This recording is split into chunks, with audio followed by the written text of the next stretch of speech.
Bienvenue à l'enregistrement du culte prévu pour le dernier dimanche de l'année chrétienne, ce dimanche Christ le Roi. Aujourd'hui, nous allons méditer la lecture de l'Ancien Testament qui dit que Dieu est l'Éternel, notre justice, que Jésus est l'Éternel, notre justice. Ceux que l'Éternel aura libérés reviendront. Ils arriveront à Sion avec des chants de triomphe et une joie éternelle couronnera leur tête. Quand l'Éternel a ramené les déportés de Sion, nous étions pareils à ceux qui font un rêve. Alors, notre bouche était remplie de rire et notre langue poussait des cris de joie. Oui, l'Éternel a fait de grandes choses pour nous. Et nous sommes dans la joie. Ceux qui sèment avec larmes moissonneront dans la joie. Celui qui marche en pleurant avec un sac de semences reviendra avec joie en portant ses gerbes. Au nom du Père et du Fils et du Saint-Esprit. Amen. Confessons nos péchés. Dieu Tout-Puissant, Père miséricordieux, je confesse devant toi, moi, pauvre et misérable pécheur, toutes mes iniquités et mes péchés par lesquels je t'ai offensé et mérité ta juste colère et ton châtiment, dans le temps et dans l'éternité. Je m'en repens de tout mon cœur. Je regrette sincèrement de les avoir commis, et je te supplie, par ta grâce infinie, et par les souffrances amères et la mort innocente de ton Fils bien-aimé, Jésus-Christ, mon Seigneur, de m'accorder ta grâce et ta miséricorde. Amen.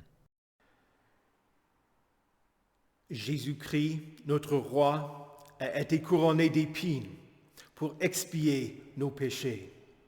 Il envoie ses messagers pour rassembler son peuple, pour qu'ils entendent la parole de sa grâce. Alors, en tant que pasteur ordonné et appelé, je vous annonce la grâce de Dieu pour vous. Jésus-Christ a expié tous vos péchés. Il est votre roi. Il jugera avec justice. Et sa justice a été accomplie parce qu'il a pris la punition que vous méritez. Allez donc en paix, sachant que vous êtes pardonnés tous vos péchés par Jésus-Christ, le roi qui est juste, par Jésus-Christ qui est votre justice. Amen. Prions. Dieu éternel et tout-puissant, tu as voulu renouveler toutes choses en ton Fils bien-aimé, Roi des rois et Seigneur des seigneurs, dont ton amour accorde à tous les peuples de la terre, divisés et asservis par le péché, d'être libérés et rassemblés dans son règne d'amour. Lui qui vit et règne avec toi et le Saint-Esprit, un seul Dieu, maintenant et pour les siècles des siècles. Amen. Écoutez avec respect et recueillement les lectures pour ce dernier dimanche après la Trinité. Tout d'abord l'Ancien Testament dans le livre du prophète Jérémie au chapitre 23, les versets 2 à 6.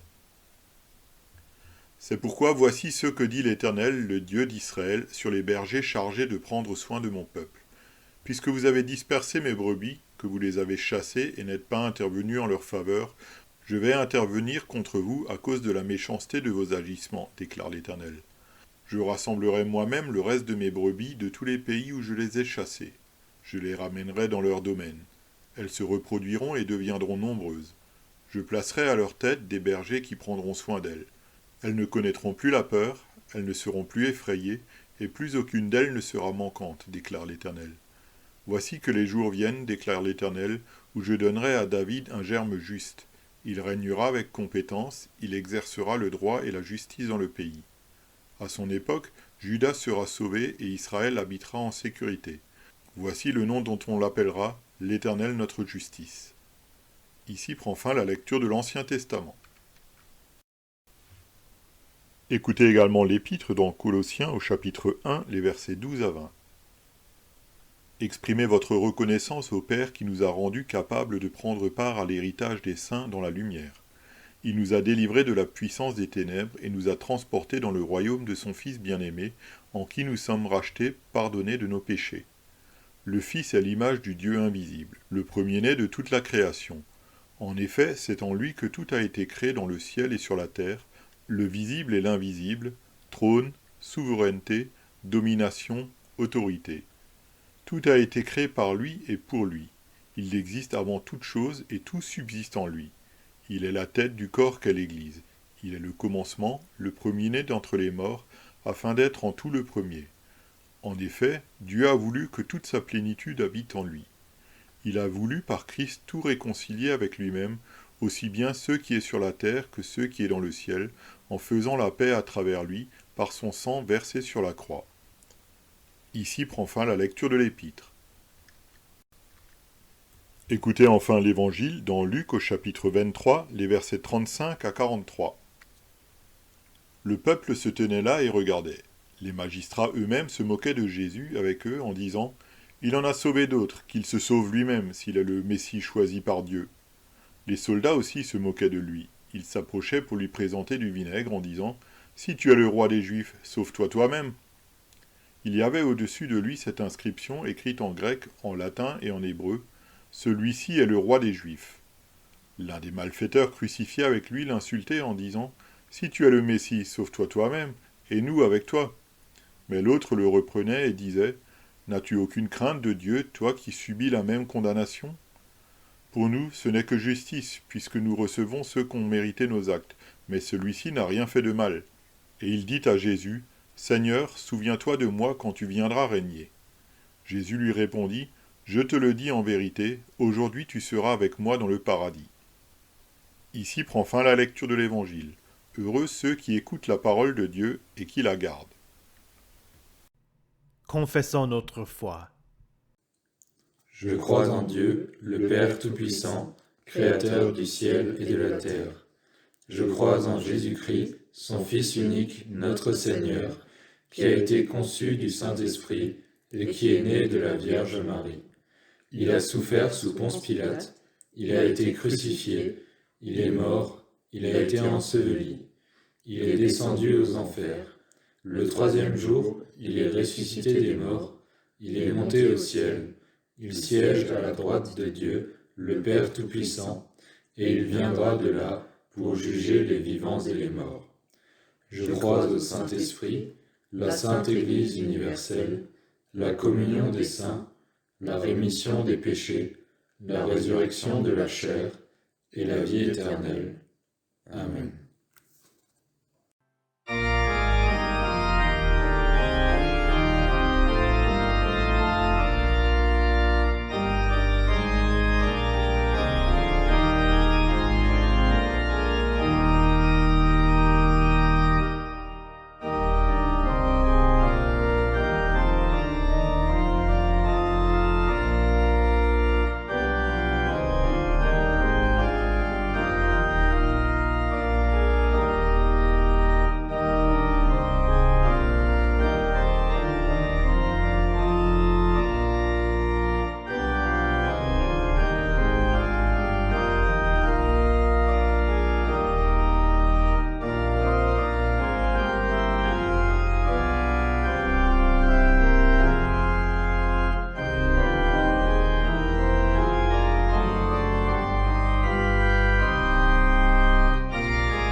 Prions.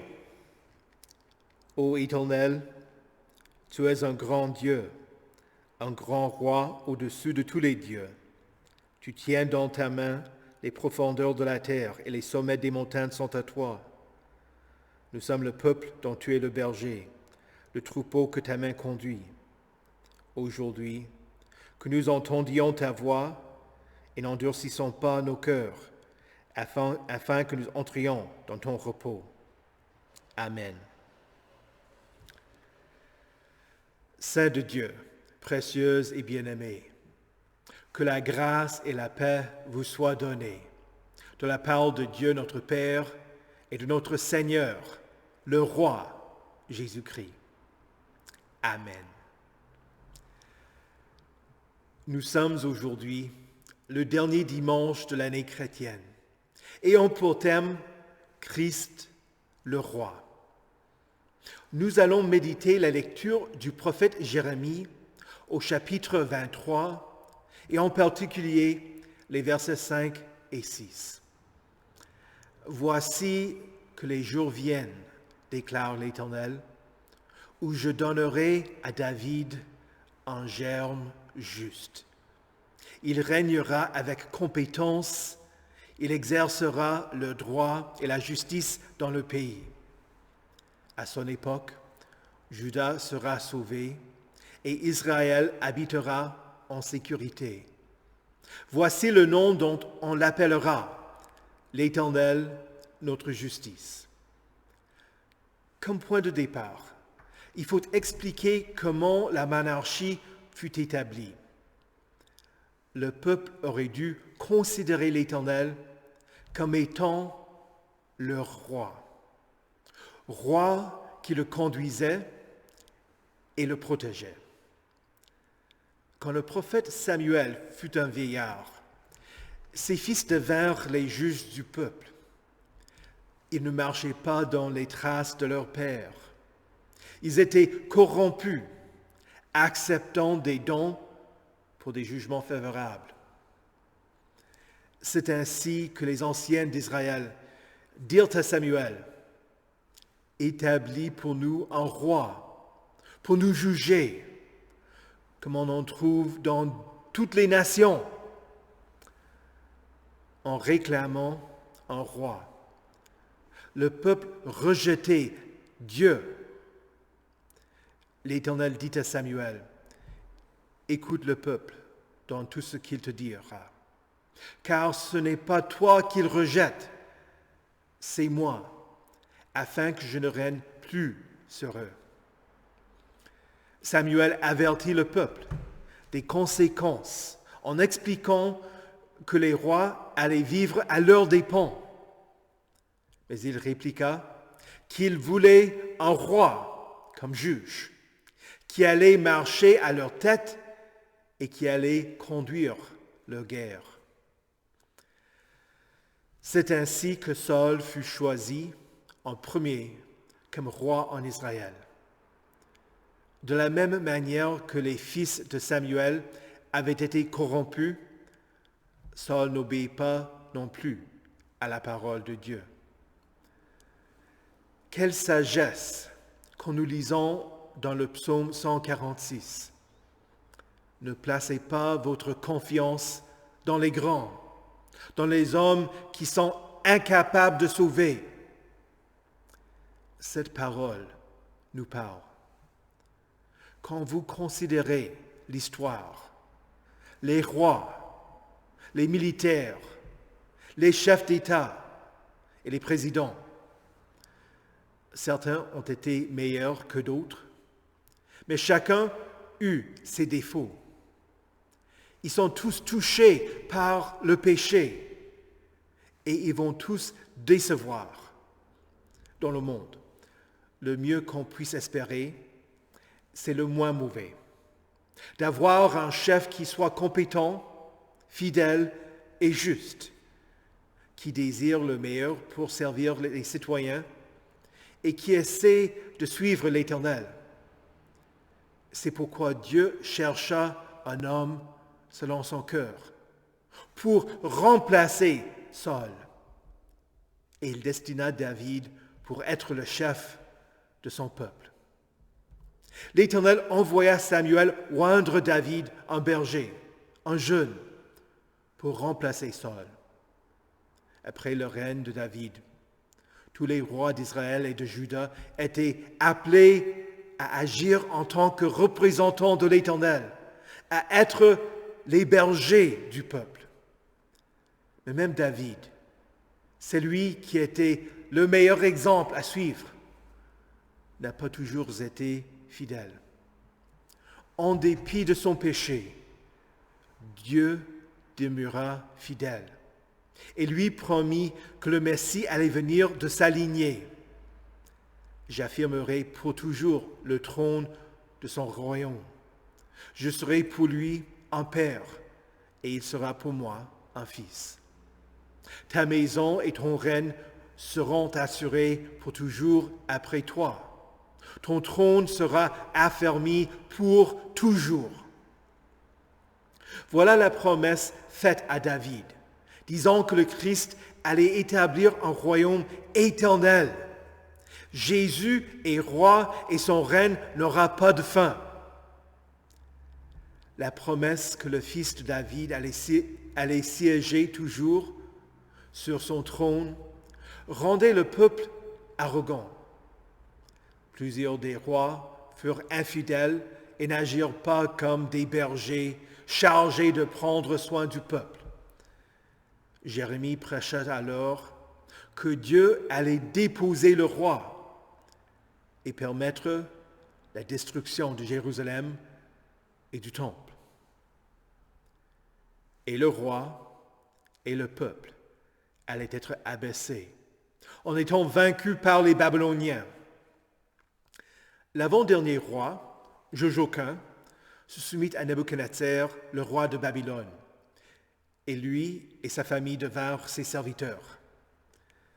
Nebuchadnezzar établit à sa place son oncle, Mathania, et lui donna le nom de Sédécias. En l'appelant Sédécias, Nebuchadnezzar se moquait de Yahvé. Il se moquait de l'Éternel. Mathania veut dire don de Yahvé.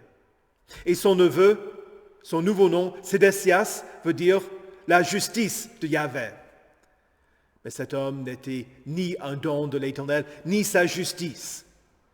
Il n'écouta pas Jérémie et essaya de le faire taire. Il conduisit le peuple dans l'idolâtrie et leur donna un faux espoir, en concluant des alliances néfastes avec des nations voisines.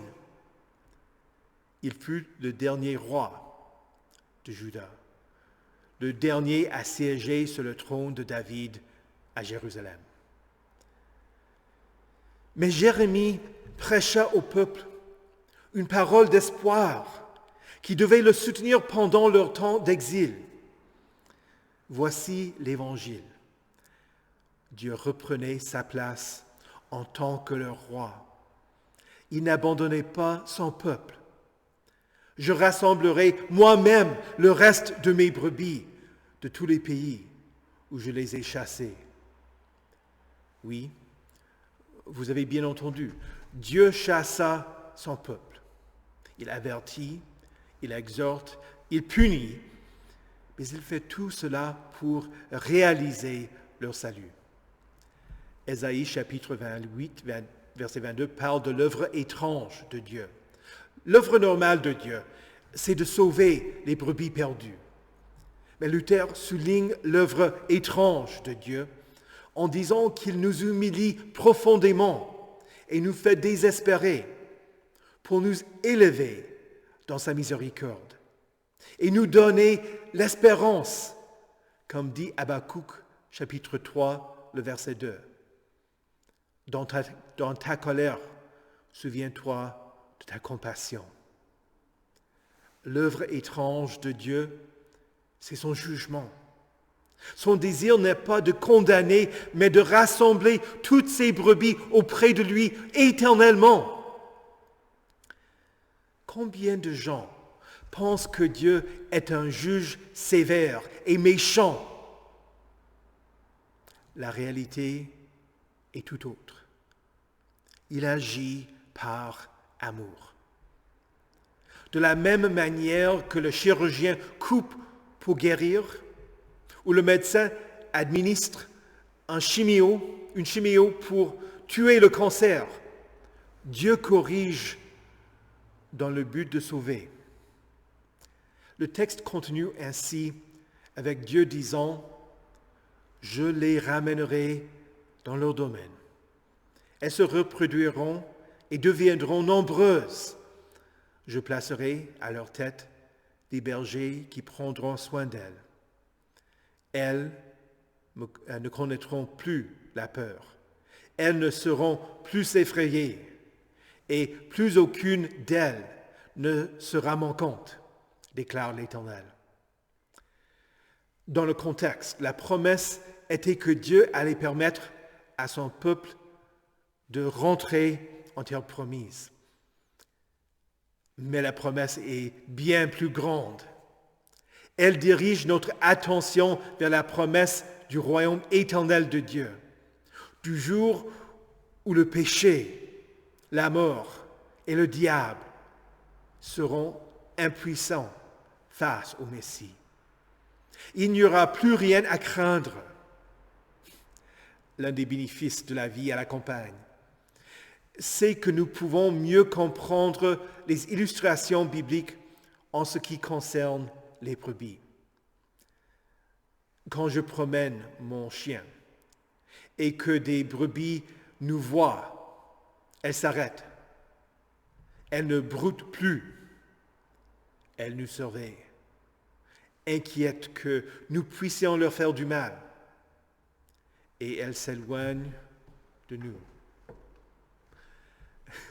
Même si nous n'avons aucune intention de leur faire du mal, même si la clôture électrifiée les protège, elles ont peur. Ainsi, les brebis du Seigneur peuvent répondre pas par la crainte, mais ils répondent autrement et disent « Je ne crains aucun mal, car tu es avec moi. Ta houlette et ton bâton me rassurent. » La promesse de Dieu, le roi, était celle du Messie à venir, du bon berger. Notre roi céleste, le bon berger, a donné sa vie pour ses brebis et il l'a repris. La volonté de Dieu, c'est qu'aucune de ses brebis ne soit perdue. Et ce texte nous rassure. Plus aucune d'elles ne sera manquante. Voici que les jours viennent, déclare l'Éternel, où je donnerai à David un germe juste. Si tous les autres rois avaient été injustes, Dieu tenait sa parole en disant qu'il allait envoyer le Messie, un roi juste. Il régnera avec compétence, il exercera le droit et la justice dans le pays. À son époque, Juda sera sauvé et Israël habitera en sécurité. La prophétie du Messie promet un salut qui n'est pas seulement pour la tribu de Juda, mais aussi pour les tribus d'Israël qui avaient été vaincues par les Assyriens. C'est l'image d'une restauration complète du peuple de Dieu. Et nous devons nous voir, nous aussi, dans ce texte. Même un peuple qui n'existait plus allait être sauvé. C'est la réaffirmation du fait qu'aucun n'allait être manquant.